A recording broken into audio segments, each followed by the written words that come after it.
Fans have been trying to figure out what happened between Roger Waters and Richard Wright for years. Sure, Pink Floyd's music and shows are legendary and mind-blowing, but it was like watching a soap opera unfold behind many of their famous songs. Now, Roger Waters has broken his silence, revealing one of the most interesting and complicated relationships in rock history. Who is to blame, Waters or Wright? The real story might make you question everything you thought you knew. In 1979, Pink Floyd was one of the biggest bands in the world. They were working on The Wall, an ambitious album that would become one of the most famous concept albums in history. But while the music was groundbreaking, there were, let's say, less harmonious vibes within the band. There were creative clashes, power struggles, and feuds that would make a Thanksgiving dinner argument look calm. At the center of it all were Roger Waters and Richard Wright. Roger was the band's fiery frontman, and Wright was Roger Waters' partner. It was like oil and water, or maybe coffee and orange juice. Each was great on its own, but terrible when mixed. Richard Wright was the quiet genius whose keyboard magic gave Pink Floyd their signature dreamy sound. Looking back now, Roger Waters has talked about the rocky years, and let's just say it wasn't all hugs and handshakes. The tension between him and Wright wasn't just about music. It became personal and left a permanent mark on Pink Floyd's story. But hey, what's a rock band without some chaos? In their early years, though, it was all about working together. Wright's keyboard work on songs like Us and Them and The Great Gig in the Sky was so good that you'd think he had a direct line to another world. Albums like The Dark Side of the Moon and Wish You Were Here not only sold millions of copies, they became cultural landmarks, and Wright's playing was a big part of that. By the middle of the 1970s, things began to change. Roger Waters wasn't just steering the ship, he was building the boat, plotting the course, and telling everyone else to row harder. His vision for Pink Floyd was laser-focused, which was great for the music but bad for band morale. Wright, who was a calm, introspective person, didn't really fit with Rodgers' my way or the highway attitude, and by the time they recorded Animals in 1977, the relationship wasn't working. Showing that they were real problems, Wright's efforts were pushed to the side, and the tension between him and Waters was as quiet as a drum solo at 3 a.m. Waters' need for control wasn't just a personality quirk, it was like a full-time job. As he took over the creative process, WRI's contributions started to shrink. To make matters worse, WRI's quiet nature and unwillingness to speak out made things awkward, like a friend in a group project who does their part but doesn't say anything. Not only was Waters' dominance annoying, it was like trying to breathe in a room where someone else keeps taking up all the air. By the time the band started working on The Wall, tensions were high. Waters had big plans for The Wall. He wanted it to be a soul be-and dive into alienation, isolation, and mental turmoil. Sounds fun. He also expected perfection from everyone else, but it was like trying to run a marathon with a sprained ankle for Wright, who was already Waters, who never liked to sugarcoat things, said that Wright wasn't doing enough, and that his efforts weren't good enough. The fights got so bad that the rest of the band had to step in and act as referees. But it didn't help much. Waters eventually played the "it's him or me" card, saying that Wright had to leave or The Wall wouldn't happen. Wright agreed to quit as a full-time member, but he stayed on for The Wall and its live shows, but only as a session musician for someone who had been such an important part of the band. Being demoted from quarterback to waterboy was not only embarrassing at work, it also hurt him deeply on a personal level. At the same time, Waters tightened his grip on Pink Floyd, using the band as a creative outlet for himself. After Wright left, he tried to go solo with his album Wet Dream. The music was heartfelt and full of his signature melodic style, but it didn't exactly blow people away. Critics gave it a lukewarm shrug, and were, let's just say they weren't great. If the album were a party, only a few people would have shown up and they all left early. This was another blow to Wright's confidence. He was already feeling down. Pink Floyd moved on without him, but the hole he left was clear. Their 1983 album, The Final Cut, was Roger Wright's solo act with backup musicians. It was dark, moody, and missing the ethereal spark Wright had always brought. Fans and critics weren't happy, saying that magic wasn't the same, but the band seemed determined to keep their unresolved error. As for Wright now, things weren't getting any easier. His marriage ended, and he started abusing drugs. Fame and being kicked out of the band he helped build left him feeling lost. He was kicked out of the club he helped build and had to watch everyone else party without him for years. He struggled to find his footing while dealing with loneliness and inner demons. By 1985, Richard Wright was like a kid watching his friends play from the bench. Pink Floyd was moving on without him. In a dramatic turn of events, Roger Waters quit after his fights with David Gilmour and Nick Mason.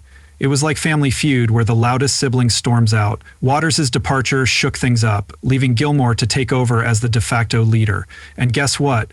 Gilmore called Wright right back, but Wright wasn't made a full member right away. He came back as a session musician, which was Pink Floyd's way of saying, let's see how this goes. It's not exactly a warm hug, but progress is progress. Wright quickly reminded everyone why they needed him. His keyboards brought tracks like Sorrow and Learning to Fly to life, and fans started saying, yes, that's the Pink Floyd we know. It was clear that Wright wasn't just a supporting act, he was the main attraction. But Wright wasn't taking things too seriously either. Wright's relationships with Gilmore and Mason started to get better, even though things with Waters stayed awkward. Imagine running into an ex at a party. Eventually, even Waters, who was known for being very stubborn, admitted that Wright had been an important part of Pink Floyd. Wright's moment was bittersweet, like winning an award but forgetting to thank the people who helped you along the way. But he was back where he belonged. If you think Wright was the only person Waters had a problem with, you need to stop and think again. Before we get into the drama, let's talk about Roger. Roger was born in Great Bookham-Swee in 1943, the younger of two boys. His dad, Eric Fletcher Waters, was a school teacher, a devout Christian, and a member of the Communist Party. During World War II, he was a pacifist and worked as an ambulance driver during the Blitz, but he eventually joined the army and tragically died in battle when Roger was only 5 months old. That loss shaped Roger's life and his music. His work with Pink Floyd is full of themes of war and loss, and hearing the backstory makes it hit even harder. After Eric's death, Roger's mother Mary moved the family to Cambridge and raised her 2 sons on her own. Roger's earliest memory is of the VJ Day. The end of World War II was celebrated, but Roger was already dealing with some heavy realities about the war and its effects as a child.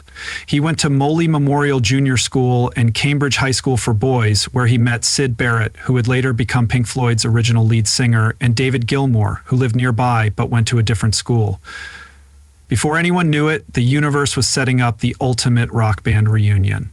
By age 15, Roger was already making waves when he became chairman of the Cambridge Youth Campaign, activists for nuclear disarmament, and designed their posters. Let's face it, activist Roger was getting warmed up. But while he was winning at activism and sports, he dominated rugby and cricket. He wasn't exactly loving school.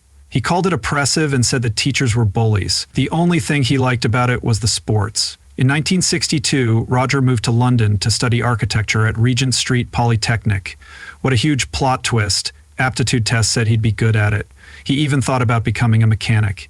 At school, he met Nick Mason and Richard Wright, and the 3 of them became fast friends.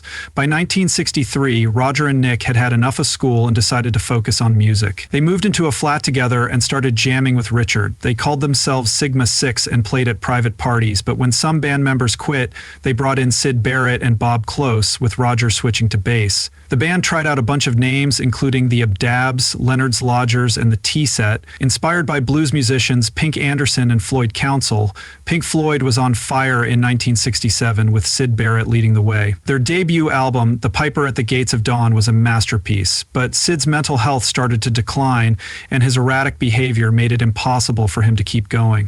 In 1968, the band had to make the hard decision to part ways with him. It was heartbreaking, but they had to move on.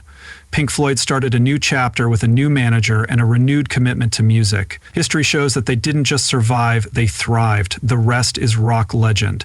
When Syd Barrett left Pink Floyd in 1968, the band needed someone to step in and fill the huge creative gap Barrett left behind. That's when David Gilmour came along with his smooth guitar skills, angelic voice, and ability to blend in with the chaos. But let's not fool ourselves. While Gilmour kept things musically on track, Roger Waters took the wheel and didn't just take over, he messed it up. Waters was the band's strict older brother, guiding Pink Floyd into his own world of deep political and philosophical themes.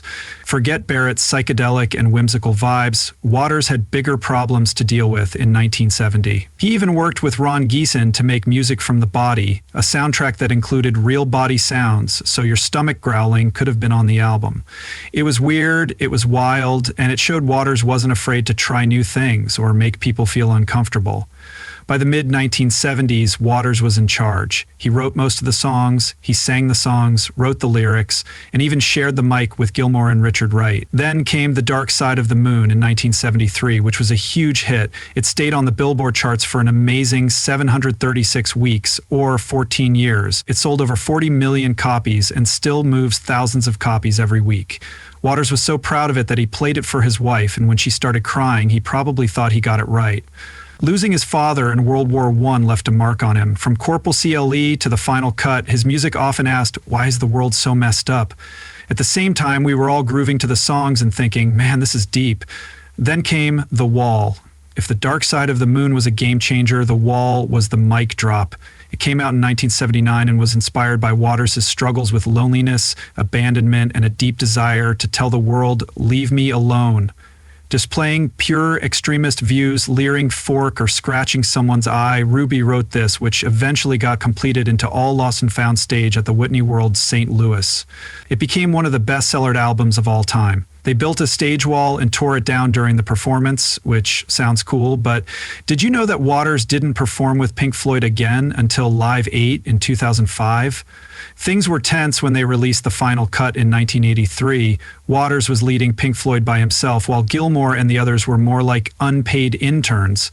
But the album, which was full of political jabs and dark themes, was basically Bally's solo album. Gilmour even wanted more time to write songs, but Waters pulled a My Way or the Highway move. Waters and Gilmour fought so badly that Gilmour's name didn't even make it into the production credits. Fast forward to 1985, Waters decided he was done. He called Pink Floyd a stolen force, threw up his hands, and left. But Gilmour and Nick Mason weren't ready to quit. They wanted to keep the Pink Floyd name alive, but Waters tried to stop them, even comparing them to Paul and Ringo performing as the Beatles without John Lennon.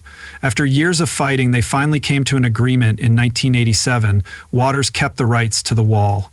While Gilmour and Mason continued to play in the band, Waters, Gilmour, Mason, and Wright got back together for a 23-minute set at Live 8 in 2005. They played hits like Wish You Were Here and Comfortably Numb. It was an emotional and epic performance that showed that even angry rock stars can put their egos aside for 23 minutes.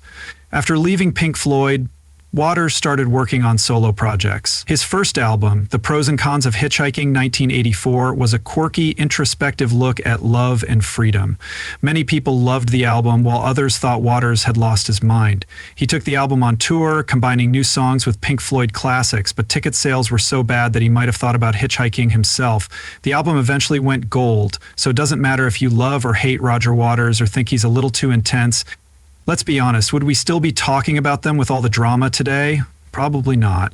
Moving on, Roger Waters decided that music wasn't enough for him in 1986, so he started working on movies. He contributed his music to When the Wind Blows, an animated movie about a sweet old couple trying to survive the fallout of a nuclear attack. It sounds heartwarming, doesn't it?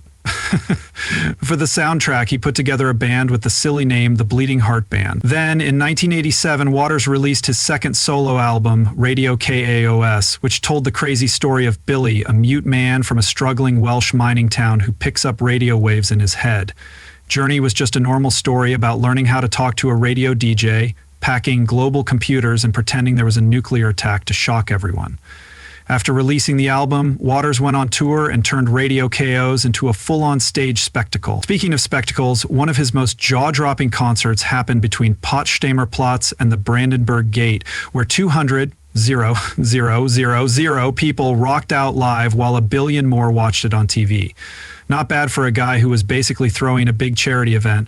Along with big names like Joni Mitchell, Van Morrison, Cyndi Lauper, Bryan Adams, the Scorpions, and Sinead O'Connor, Waters also brought in an East German symphony orchestra, a Soviet marching band, and real U.S. military helicopters. If there was ever a time to go big or go home, it was this.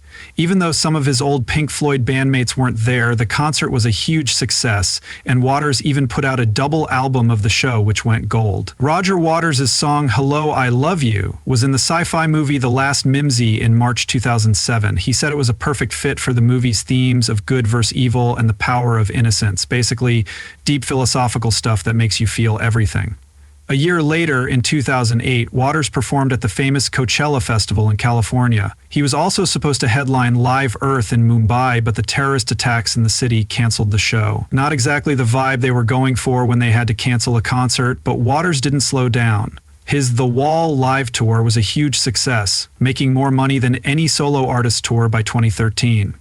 In 2012, he helped raise money for Hurricane Sandy relief because when you're Roger Waters, you not only rock hard, you rock good causes too. Finally, in 2017, after what seemed like forever, Waters released his first solo album in almost 25 years, called This Is the Life We Want.